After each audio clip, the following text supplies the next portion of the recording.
Okay, so welcome everyone. This is our second class in our new mini-series about the Sefirot, and especially looking at the model of the Sefirot and the organizational paradigm, how we can use the Sefirot. Last week, we had our introduction. And so I want to review very, very quickly what we went over, because I want to be able to build on that. Tonight, we're going to continue our basic understanding of the structure of the Sefirot. And then next week, we will get into the individual Sefirot. But I think it's very, very important that we see we have the picture of the forest and not the individual trees. We need to see the bigger picture. So last week, we discussed the importance of models and paradigms and organizational structures in Kabbalah. That Kabbalah is actually very, very structured. And we're starting with the Sefirot, but we are going to continue and look at different names of God, the Hebrew letters, the levels of the soul, and the Kabbalistic worlds, and try to understand how we can use these in order to, in a sense, filter our experiences through these different models. So I'm going to share with everyone.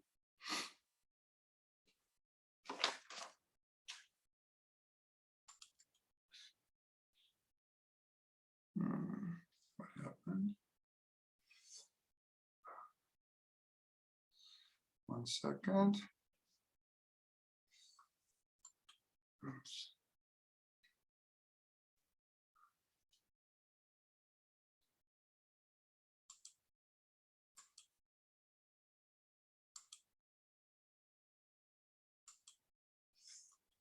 Okay.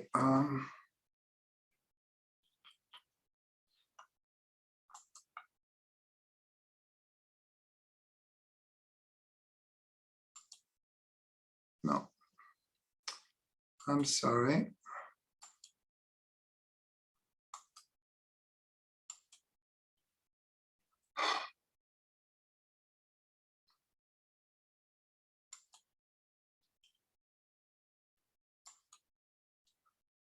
Oh, here we go. There we go. Okay.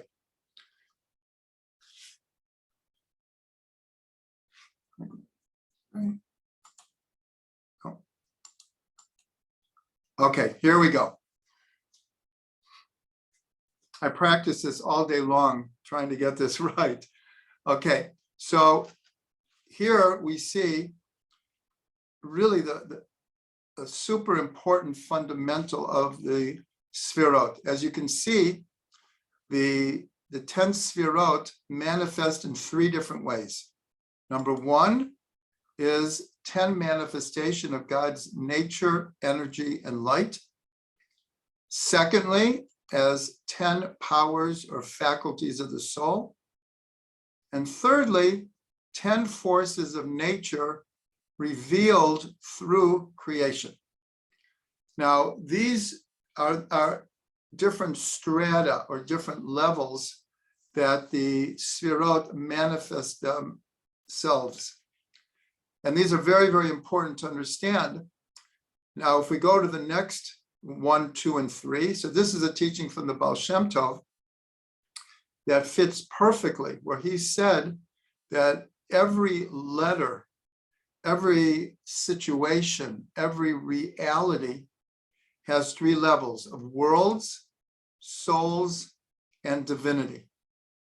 In other words, the letters and the Sefirot and the names of God and the levels of soul will manifest themselves in the physical material world, on the level of the soul, and as a manifestation of divine energy. So if we take world, souls, and divinity and apply them to the three different strata of the Sefirot, so here we see in worlds, these are the 10 forces of nature revealed through creation. That's the worlds, the material world. That these 10 Sefirot will be seen in the physical world. It's the channels through which an infinite God channels his energy into finite worlds. Then on the level of souls, so of course this is the 10 powers or faculties of the soul. And in divinity, the 10 manifestation of God's nature, energy, and light. Okay, so that was what we learned last week, and we really built on that.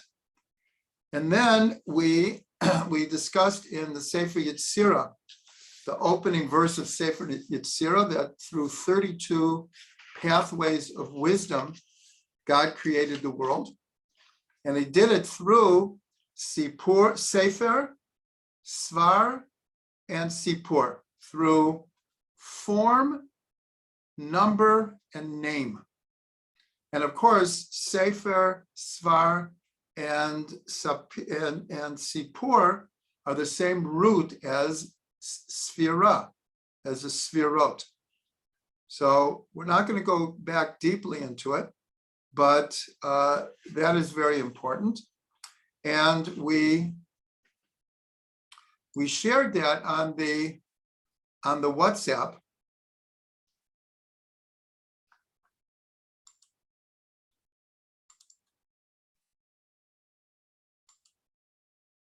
If you remember, this we shared on the WhatsApp group, where we can see the 10 Sefirot.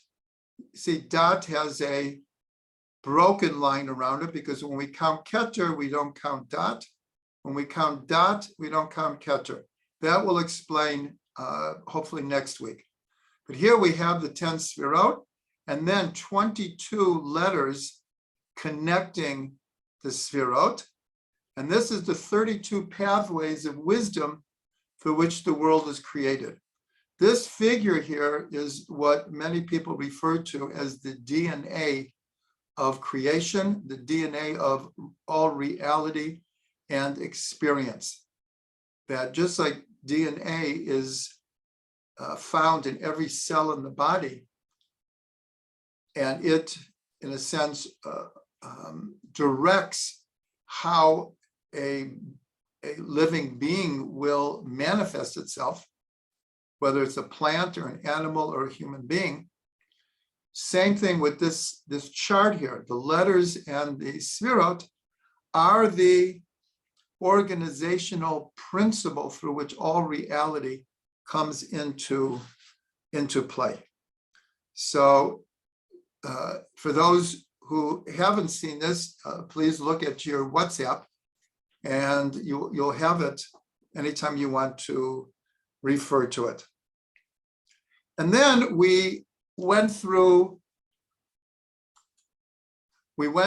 different books that the idea of the Sefirot are mentioned. I'm not going to go over that again, but we mentioned especially the Sefer Yetzirah, which the first 2 chapters are all about the Sefirot.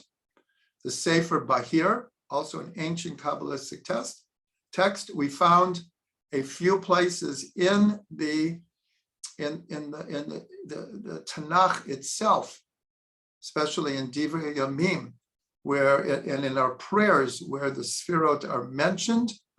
We learned about with Bezalel, the one who created the tabernacle, that he was blessed, graced with Chochmah, Bina, and Dat. And it's mentioned a number of times that Bezalel was graced with Chochmah, Bina, and Dat. We found places in Mishlei. So it's very important to see that the idea of the Sefirot is not a recent concept. Its roots go all the ways back. And according to tradition, the wisdom of the Sefer Yetzirah, even though it was edited later, but the wisdom goes all the way back to Avram Avinu. And it's even the last Mishnah of Sefer Yetzirah mentions that it comes from Avram Avinu.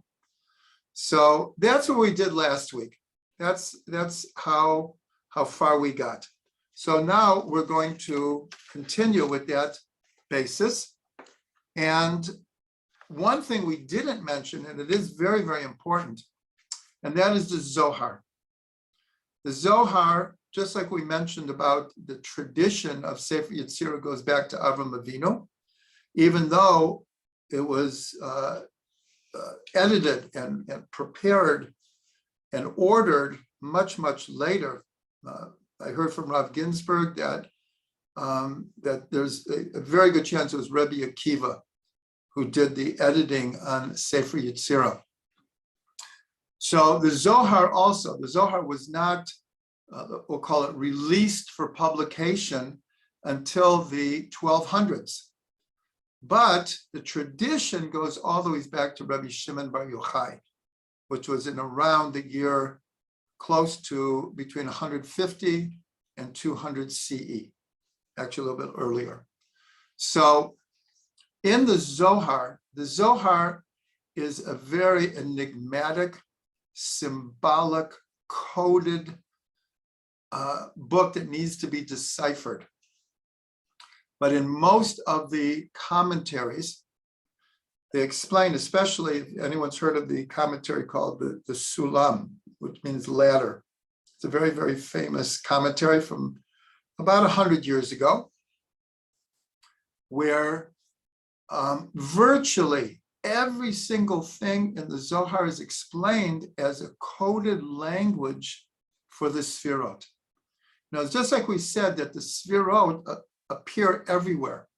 They are the background, they are the reality through which everything is filtered.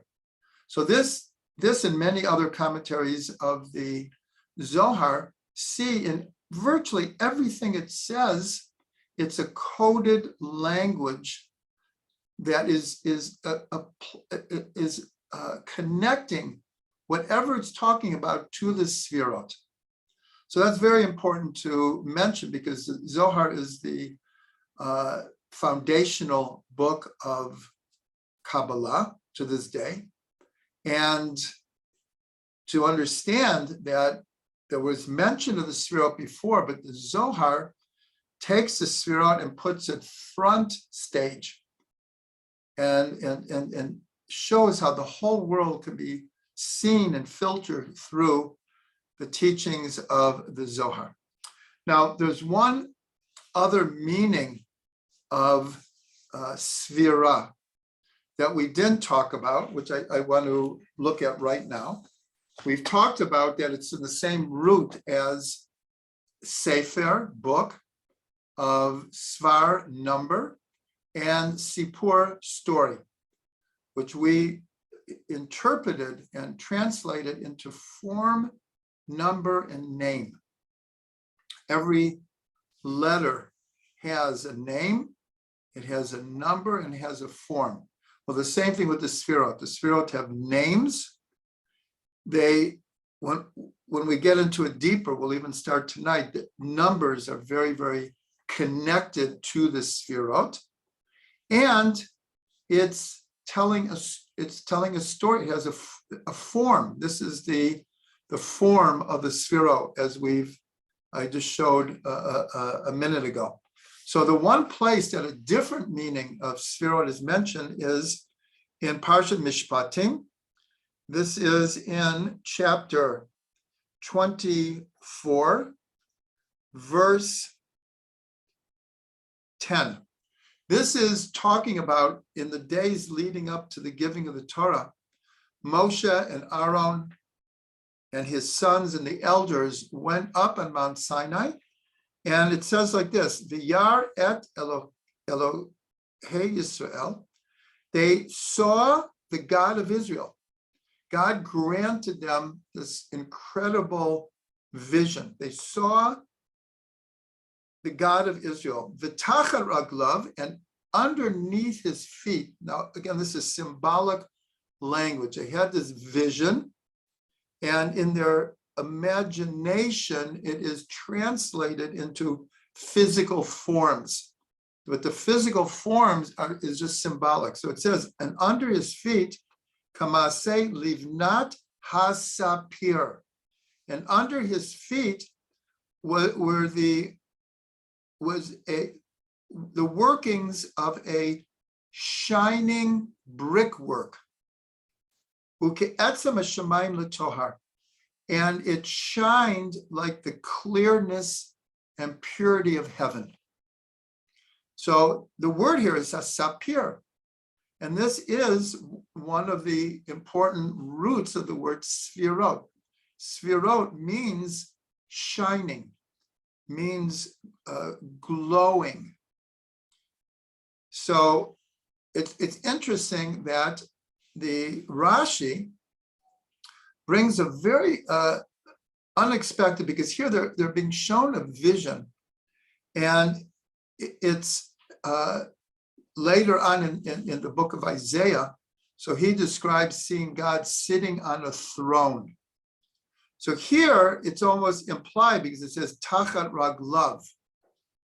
And so what it means, tachat raglav, is that the Sefirot is a way, again, of taking infinite light, energy, and life force and channeling it into a finite world. That is the function of the Sefirot. And so here the idea of under his feet means bringing it down. That's the whole idea of God sitting on a throne. So I see in the chat, yes, sapir means sapphire. That's where the word sapphire comes from, is sapir. There are many, many words in English that come from a Hebrew root. So here, and it's shining like the clearness of heaven. So this is also a deep, deep hint to the function of the Sefirot. I think we mentioned already, there was a question. Are the Sefirot, is it light or is it a vessel? Because in our series on light, we discussed lights and vessels. So the answer is both. And it depends on, in a sense, which world, because in all of the different spiritual worlds, the Sefirot are the channels, not just into the physical world, but all of the worlds. This is the way that God is able to create. Not he's able to, but he uses the Sefirot as his channels of creation. And so the Sefirot are a light, but it's also a vessel. The higher you go in the worlds, the more the light and the vessel are actually one. And that's how it's described in what's called Olam Ha'atzilut, in the world of emanation, where the lights and the vessels, and this applies to the Sefirot, were one. And so God, there's only one light shining in the world. It's all the light of God. And the Sefirot are like shining a light through a prism. Depending on how you turn the prism or the vessel will determine what kind of light is going to be shining. So the Sefirot are a light and a vessel. And here, this light is described as being as clear and pure as the essence of heaven. So I just brought that to show that the word Sefirot comes also from this idea of sapir, sapphire, shining. Okay, now, having said that, in Kabbalah, and this is going to explain more what we just talked about, lights and vessels, and the structure of the Sefirot as we see them today. So we're told that the Sefirot went through 3 stages of development, just like the worlds went through stages of development. We'll even call it the evolution of the worlds, or in Hebrew, hishtalshalut, the unfolding of creation. So in the highest level, it's called akudim, from actually the same word as Akedat Yitzchak. Akedat Yitzchak is the sacrifice of Yitzchak, but Akedat Yitzchak literally means the binding of Yitzchak. So we're told that in their first higher manifestation, all of the Sefirot were included in one vessel. And this one vessel was so close to the light itself, they were almost synonymous. But all the 10 lights of the Sefirot were shining into this one vessel. And from there, it progressed. And then the second, we'll call it hishtalshalut, progression of the Sefirot is called Nikudim, which means points. That's where the Sefirot became now 10 vessels, not just one vessel, but 10 vessels. And these 10 vessels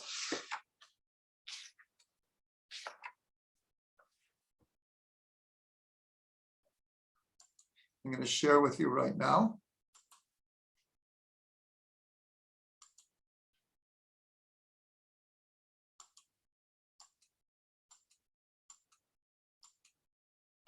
These 10 vessels were either in circles like this.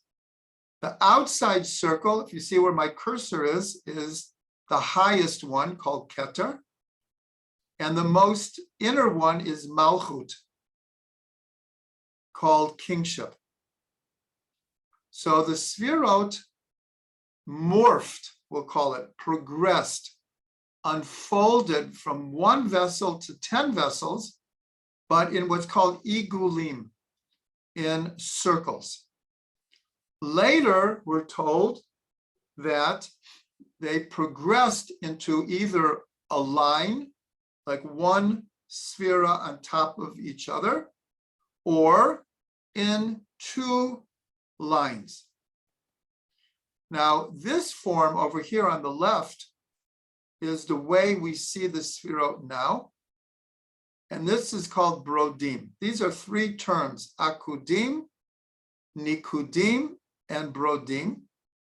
These terms are actually very enigmatically mentioned when Yaakov is transforming the sheep of Lavan, and he's able to make them in a way that they all turn out to be striped or speckled.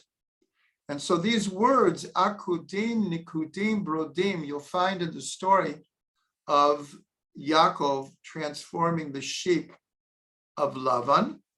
And later Kabbalah took these terms and applied it to these concepts. But the important thing, which I want to get into now, is this is the way that we see the Sefirot today.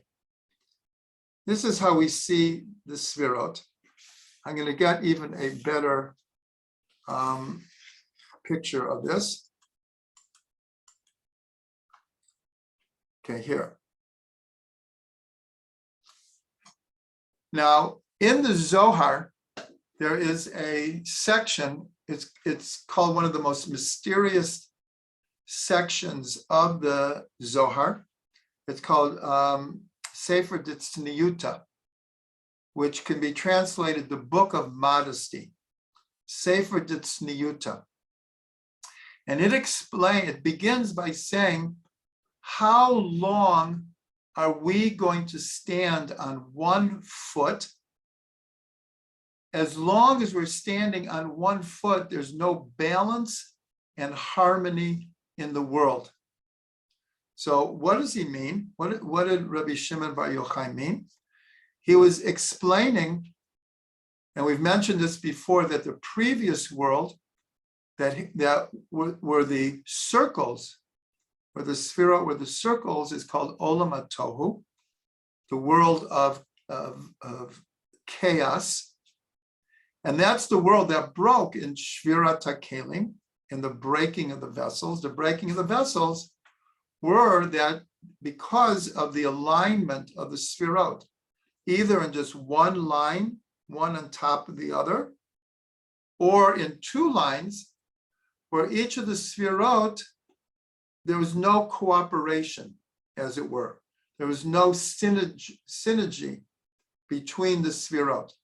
So Rabbi Shimon Bar Yochai is explaining, and the Arizal said that this world is called Olam HaTikun. And therefore, this structure of a middle column and two side columns, this is the structure of rectification. And this, we're going to spend a good part of the rest of the class trying to understand that, because everyone's familiar with what's called the yin yang, the symbol of the yin yang, where you have two components, which represents duality.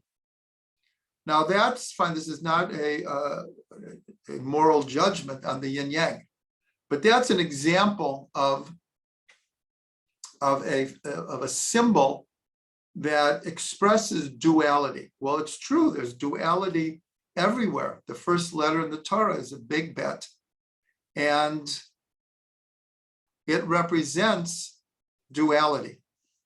But here, what Rabbi Shimon Bar Yochai was saying is tikkun has to do with three, with two extremes and a middle column that will combine them and make harmony from them.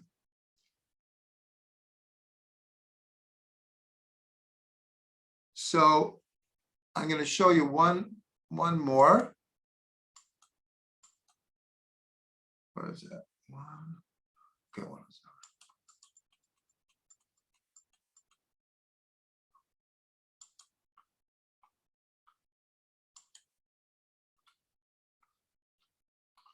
No, one second.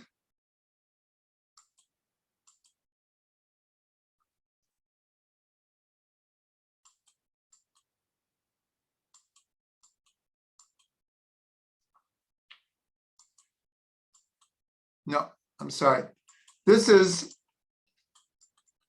what we call thesis, antithesis, and synthesis. That's what I'm trying to get to here. That's what I'm trying to get to here. That this idea of the Sefirot, like we see them here in three lines, is the idea of thesis, antithesis, and then synergy. And that is considered the secret of rectification, of harmony, of integration, of bringing opposites together, the secret of paradox, where you have two seemingly antithetical positions that are mutually exclusive, and finding a way that they actually are united. And so the Zohar, Rabbi Shimon Bar Yochai, the Arizal, the Baal Shem Tov, as we're going to see now, we're teaching that this structure of the Sefirot is the secret of tikkun, of bringing opposites together and unifying them. So this idea is, you'll see behind me, a whole lot of Magen Davids. Well, this is the secret of the Magen David. The Magen David is two opposite triangles that intersect. And what comes out of it is a synergy that makes a whole new structure. In other words, you take one triangle that's going down and one triangle that is going up. So those are two opposites, two directly opposite. But when you put them together, you get a whole new form. And that's called a form of rectification. That's one of the secrets of the Magen David.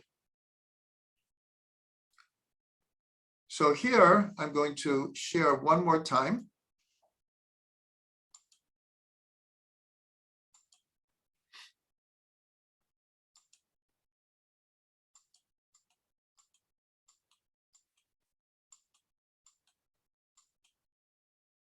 This one again. Now, I want to show you that one of the secrets of the Sefirot is that they are many, many intersecting triangles. Keter, Chachma, and Bina is a triangle. Chachma, Bina, and Dat is a triangle. Chesed, Gevura, and Tiferet is a triangle. Netzach, Hod, and Yesod is a triangle. And when we learn about this, we're going to see that these triangles are essential to understanding the Sefirot. But here we see other triangles. Look at this one, Keter, Chachma, and Dat. This also forms a triangle. Keter, Bina, and Dat creates a triangle. Tiferet, Hod, and Netzach creates a triangle. Tiferet, Netzach, and Yesod. So I hope you can see that there's many, many, many different triangles here. And the whole secret of this is the idea of the three lines representing thesis, antithesis, and synthesis. This is so important. It's really critical to understand the Sefirot. So if we go back to what we reviewed already, we see that we shared already the idea that the Sefirot themselves manifest on three different levels of worlds, souls, and divinity.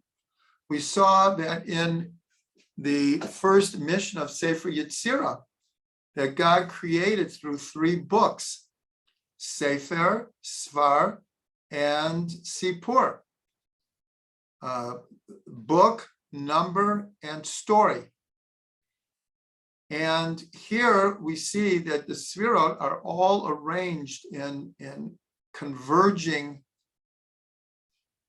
triangles. And if we go further, so then we see also that one of the secrets of Sefer Yetzirah, as we discussed last week, is Olam, Shana, and Nefesh. World,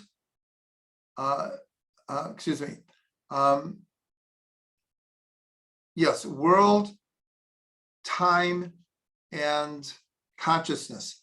Space, time, and consciousness.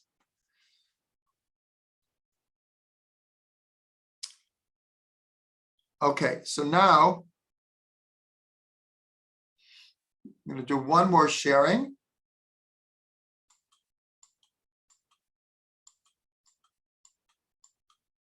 Oh, here. This is what I was trying to show before.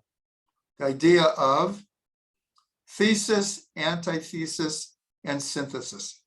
This is running throughout all of the Sefirot. Again, the three lines. Thesis is a line, antithesis is a line, and synthesis is the middle. So this is one of the secrets of the Rambam always encouraging people to follow what's called the golden mean. not too far to the right, not too far to the left, but right in the middle. So we see that if you see this box here, so here we have 3 different teachings from the Baal Shem Tov, all based on triplets. In the right column, we see worlds, souls, and divinity, as we've discussed. On the left is something that we've discussed many times, that the Baal Shem says that all process goes through 3 stages of submission, in Hebrew, hachna'ah, separation, havdalah, and sweetening, hamtakah. What's an example of this? Very, very quickly. If you have a task that you want to accomplish, the task could take an hour, it could take a month, it could take a year, it could take 10 years. Someone's going to medical school or law school. It takes many, many, many years. So the first part of the process, again, even if it's an hour task, one has to submit one's energy and time and focus to accomplishing the task. That's what's called submission, submitting oneself to the task at hand. Separation is, now that I have the task and I'm determined to accomplish it, I need to go through a separation of arranging my time and energy and focus to separate those things that will take me away from accomplishing it and those that will bring me closer. So for example, if I have to accomplish something in a half an hour, I could tell someone in my family, if anyone calls, tell them I'll call them back. I can't talk right now. That's a process of separation. And then we have hamtakah, is where we get to the end of the task and we acknowledge that it's with God's help that we're able to accomplish anything. But also, how many times do we want to accomplish something and we work maybe very hard at it, but then in the end, it's not what we thought it would be. It's not sweet. It's like, I thought by doing this, I would feel this way, or I'd feel that way, or I'd accomplish this. So sweetening is that when we finish a task, we feel good about it. We feel we have accomplished it, and we're willing and happy to thank God for helping us. Okay, so there's also a very, very important statement in Pirkei Avot. Ha'olam omed al shlosha devarim. The world stands on 3 things: Torah, avodah, v'gemilut chasadim. The world stands on Torah, on service, sometimes translated as, in our day, as prayer, or serving God. They're doing the mitzvot or helping other people. And gemilut chasadim is acts of loving kindness. So the fact that the sages said the whole world stands on 3 things. This is the idea of the Sefirot standing on 3 axes, on 3 lines.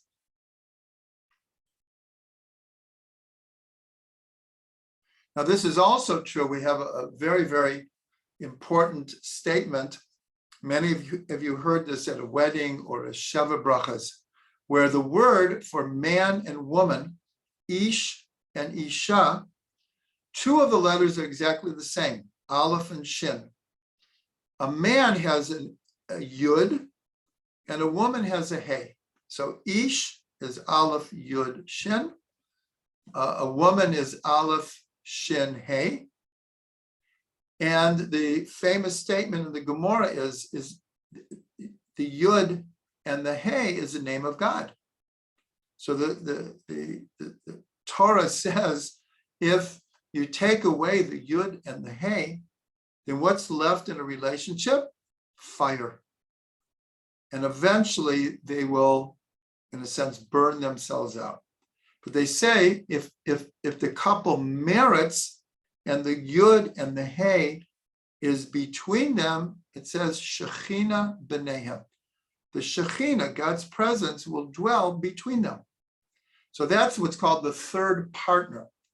That's why it says in the Talmud, there are three partners in the creation of a child. There's the man and the woman, and there's God. But just even in the relationship, if you take the third part out, then you're left just with the two. And then you get like this, you get the Aish. So that's just another example. So all of this is hinting to this idea of the structure of the Sefirot that we have today is a rectified structure. Again, it went through many progressions where first all of the Sefirot were in one vessel, and then there were 10 vessels, but those 10 vessels were either circles, which could not cooperate with each other, or just in a line, like a hierarchy, where there was no back and forth between them. And lastly, in our world, which is called Olam HaTikun, that the Sefirot are structured like this, but this symbolizes. Now, again, this is symbolic language, because we're talking about concepts, and this structure represents an idea. So it's not like in the DNA code where you can actually witness, you can actually see the chromosomes, you can see the proteins. That's not what we're talking about here. These are concepts that the Kabbalists have created models. Remember, we started with this, models that we can translate very, very deep, profound ideas into structures, models, and symbols that we can understand and then use.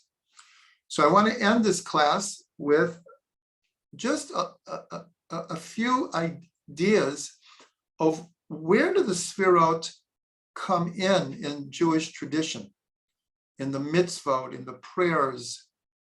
Where do we see them? So I'm just going to give some examples. And the first example I'm going to give, and hopefully in future weeks, once we go through the Sefirot, which hopefully will be the next 2 weeks, we're going to go through what are called the outer manifestation of the Sefirot in the way they manifest in the world, and the first and the third stages, the way, as it were, God shines his light into this world. And then we're going to learn what are called the inner dimensions of the Sefirot, which apply to the soul. So Rav Ginsburg, over the years, and I'm not exaggerating whatsoever, has created hundreds and hundreds of models of taking ideas, concepts, and arranging them according to the Sefirot. So I want to give an example, because many of you might have seen this, and if not, you can go to YouTube or the Galei Nai station. That it was around 2 or 3 years, Rav Ginsburg gave a monthly English class in Jerusalem, which was then live streamed all over the world and then put on YouTube, and really thousands of people watched each one of the videos. Many of the classes, what he did is he took personalities. He took Avram, Yitzhak, Yaakov, David, Moshe, the Imahot, and he explained them according to the Sefirot. I found this so enlightening. In other words, just for example, he took Avram Avinu, and he explained where do we see the keter of Avram Avinu? Where do we see the chachma, the bina, the dat?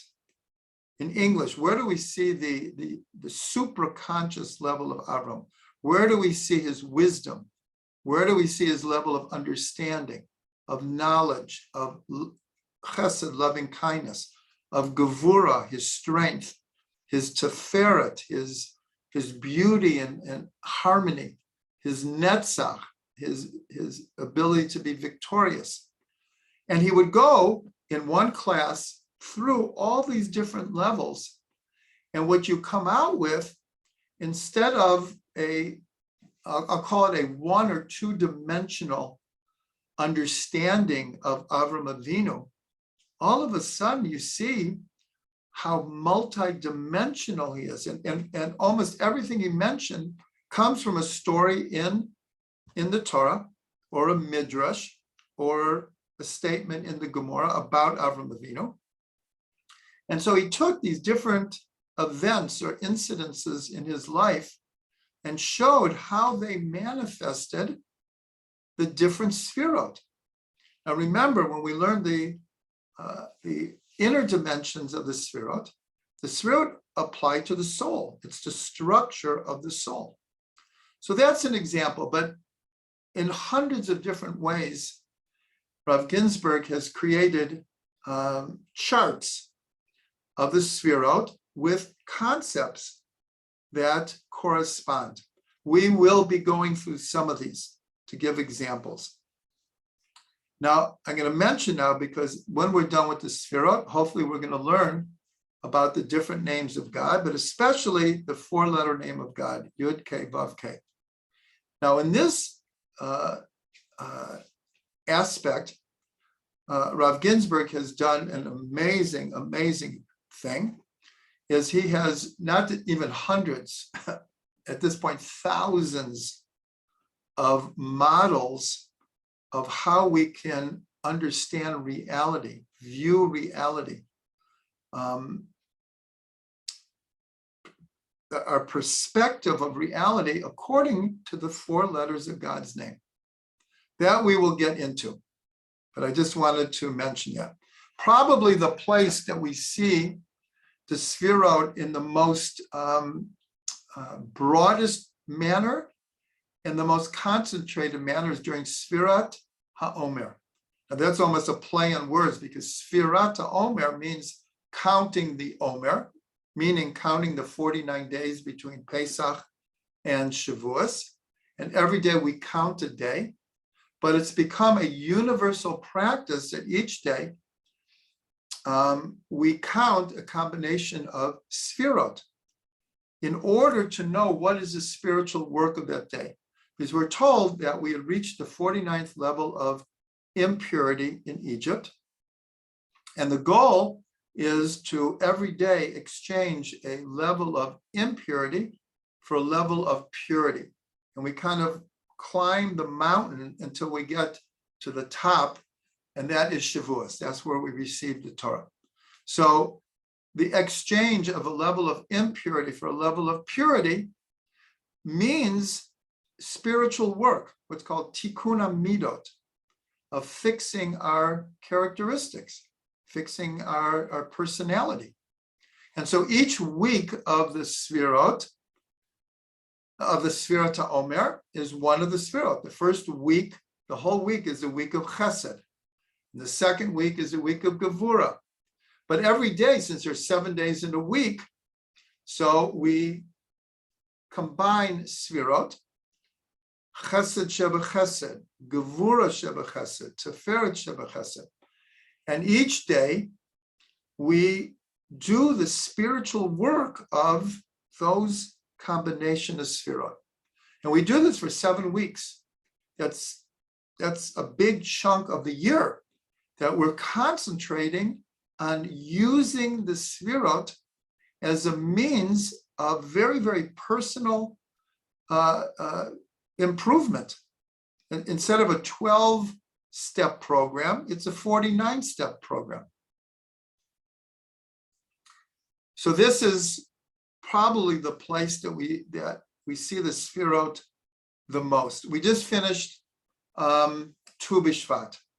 And I know on this Shabbos, I give a class every Shabbos, and the whole class was on the 7 fruits of Eretz Yisrael. And one of the main components was to see how the 7 fruits combine with the 7 lower Sefirot. Why is Chita associated with Chesed? Why is barley associated with Gevura? Why is our grapes associated with Tiferet? And the connections make the understanding so deep. There are so many different things in Jewish tradition that have to do with sevens. I remember when I was in Denver, and we were a youth group, leaders, directors, and we had a Shabbaton, and I don't remember what Parsha was, but after the meal Friday night, so we always played games, but with a Torah theme. So the game is we divided into groups, and we couldn't write, but everyone in the group had to remember how many things can you think of in Jewish tradition that have 7 of them. And I remember afterwards, when everyone exchanged their notes, there was like 40 different major things in Jewish tradition that have 7s in them. But anything that has 7 in them, essentially, almost by definition, is going to relate to the 7 lower Sefirot. Just like anything that you'll have 3 of is going to relate to Chachma, Bina, and Dat. So this is another place where 7s come in. And that's why throughout Kabbalah and Chassidut, when we're talking about whether it's the 7 days of Pesach or the 7 days of Sukkot, or the Kala going around the Chatan 7 times, or 7 days of celebration, all of them are connected in different ways to the Sefirot. I want to end with a really fascinating one. And this is how we'll end, and then we'll have our usual question and answer period.